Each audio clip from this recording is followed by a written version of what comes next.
message or bit sequence.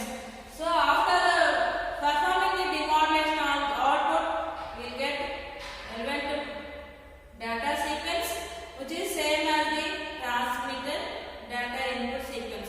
So we'll observe all these waveforms by using a trainer kit.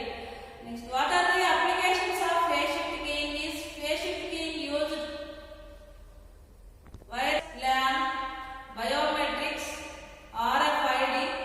These are the applications of PSK as well as optical communications. This is about phase shift keying, modulation and demodulation. Later we will discuss in our trainer kit how to perform the output waveforms. Okay, this is the experimental procedure for PSK modulation and demodulation. For modulator, we are applying two inputs. One is carrier input, second one is data input. For this PSK modulation, we require a CD4051 IC for a modulation output, and one of the input is a carrier generator. We will go for carrier generator is 8038 IC used for carrier generation, and the data generator is 7490 IC. We will select first input for modulation. So data output will apply for one of the input of modulator. Like that we will perform the modulation output by using CRO. Next, coming to the demodulation, 7486 IC exclusive OR gate operation is required for the demodulation. Here we will get original or reconstructed demodulation output, which is a data output sequence. This is overall explanation of PSK modulation and demodulation. We will perform by connecting the wires and how to observe the waveforms by using CRO. So laboratory procedure we will discuss from the trainer kit, PSK modulation and demodulation. First we have to connect the circuit. So first observe the carrier output waveform by using CRO.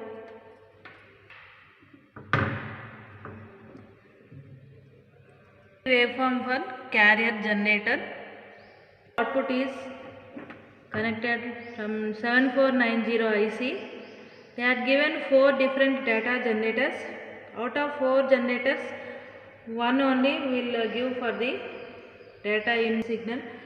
This is a relevant diagram for data output. Now we will give the connections for a PSK modulator. One input of the modulator is carrier generator, output is connected to input of modulator. Second input is data generator, output is given to data input of modulator. A modulation output is observed by using a CRO.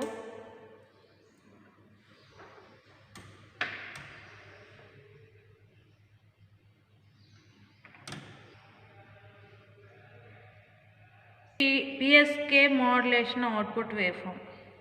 We give the connections for PSK demodulation, which is a PSK modulation output is connected to demodulation input. Next, carrier output generator output is connected to carrier input,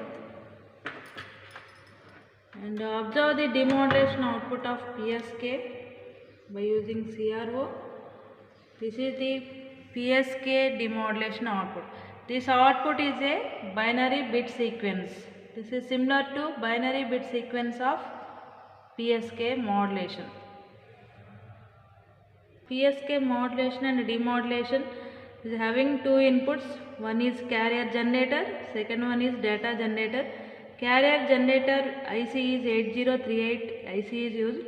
So carrier generator output is connected to one of the input of PSK modulator. Data generator is generated by using 7490. Data output is given to input of PSK modulator.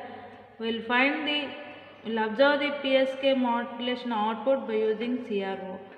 Next, modulation output is given to demodulation input to reconstruct the original message, and for synchronization purpose we are using a carrier generator output to input of demodulation, and we will find the demodulation output of PSK.